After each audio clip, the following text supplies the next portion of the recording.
There are OTAs going on as well around the NFL, including in Dallas. Dak Prescott has been there throughout the course of the offseason, was out there for the OTAs, despite the fact that he is the rare franchise quarterback who is heading into a contract year. He spoke with reporters today, said, in part, I don't play for money.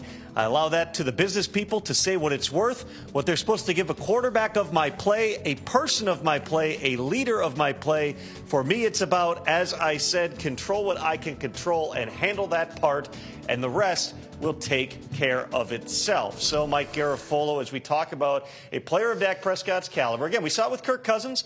Last year, he played out the deal. Eventually, the Vikings did make him an offer. The Falcons made him a better one. He gets $100 million guaranteed to go down to Atlanta on a new 4-year deal. For Dak, he's done this as well. He played out his rookie contract. He played on the tag, suffered a gruesome injury, still got paid the following year. There are some guys who don't seem to look at money maybe the same way as other people. Lamar Jackson is certainly one of them.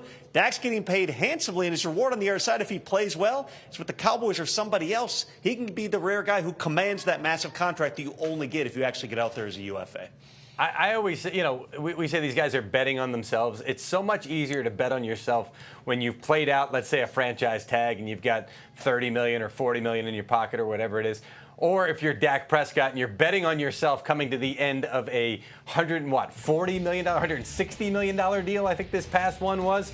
It's a lot easier to bet with that house money in your pocket. So that's kind of what he's doing here. I also think, though, that Dak did a nice job the last time around of, stepping away and saying, hey, my agent's going to handle this. Now, he did have direct conversations with Jerry Jones during the negotiating process, which sometimes agents are saying, no, we don't want that. But his agent trusted Dak to be a part of that. But he was able to kind of manage both sides of this one really well. And I think that's what he's trying to do on this one as well.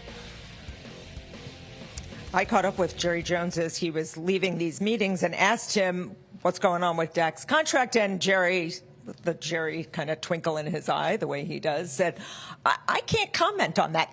You're the owner of the team. Of course you can comment on that, Jerry. The first time Jerry has ever not commented on something. But he did not comment, certainly not in an acrimonious way. I don't want to suggest that, but that's Jerry.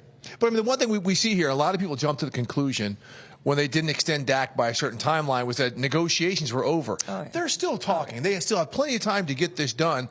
And I think Dak, with his message, said, you just saw Jared Goff get a contract that's going to pay him $53 million annually for the next couple years with a $73 million bonus going in there. So a leader of my caliber, a player of my caliber, Am I Jared Goff? Am I doing a Jared Goff? You saw that contract? I'm pretty much that type of contract, but I'm not saying that. I'm going to let my agent handle that. My agent who's not going to let me take a bad deal because that's going to look bad for all the other clients that he represents. So he's going to give me the deal. I'm just going to control what I can control. We all know how the season ended for the Cowboys against the Packers in that home playoff game.